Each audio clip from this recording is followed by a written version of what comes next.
Je ne sais pas ce qui m'arrive ces derniers temps. Je me sens nauséeuse et je suis tout le temps fatiguée. Oh! C'est un bon cornichon. Nausée, fatigue, cornichon. Je sais ce qui se passe ici. Le sexe peut et doit faire du bien physiquement et émotionnellement. Mais il peut aussi être source d'inquiétude.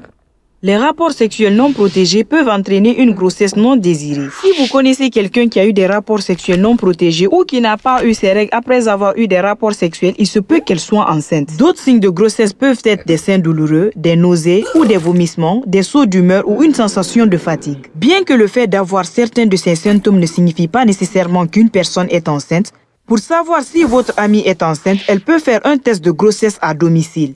Ces tests sont disponibles dans les pharmacies et les centres de planning familial. Pour faire un test de grossesse correctement, assurez-vous de lire et de suivre les instructions qui se trouvent à l'intérieur de l'emballage. La plupart des tests exigent simplement que la personne fasse pipi sur le bâtonnet. Si le test est négatif, votre amie doit attendre ses règles. Elle peut aussi faire un autre test dans quelques jours pour s'en assurer. Si le test de grossesse à domicile est positif ou si les règles de votre amie ne reviennent pas dans les 4 semaines, il est important qu'elle en parle à un adulte de confiance et qu'elle se rende chez un médecin, une infirmière ou dans un centre de planning familial. Soyez informés qu'il y a des cliniques qui traitent et reçoivent des femmes enceintes pour des conseils, mais qui ne leur donnent pas toutes les informations utiles et ne disent pas honnêtement à ces femmes toutes les options qui s'offrent à elles en tant que femme enceinte. 3 options s'offrent à une personne qui se retrouve enceinte: devenir parent, faire adopter l'enfant ou avorter. La première option consiste à poursuivre la grossesse et à devenir mère. C'est difficile, surtout si la personne est encore adolescente ou scolarisée. Pourtant, de nombreux adolescents et jeunes adultes deviennent d'excellents parents et parviennent à terminer leurs études avec l'aide de leur famille.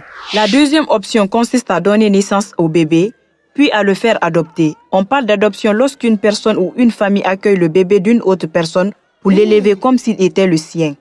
La troisième option, l'avortement, c'est une procédure médicale pratiquée par un professionnel de la santé qui met fin à une grossesse ou une fois qu'elle a commencé. L'avortement n'est pas autorisé en Guinée sauf dans les cas suivants: inceste, viol ou si la poursuite de la grossesse est un danger pour la mère et l'enfant. Chaque décision a ses avantages et ses inconvénients. Beaucoup de gens ont des opinions et des conseils différents, mais seule la personne enceinte peut décider de l'opinion qui lui convient le mieux. C'est pour le bébé?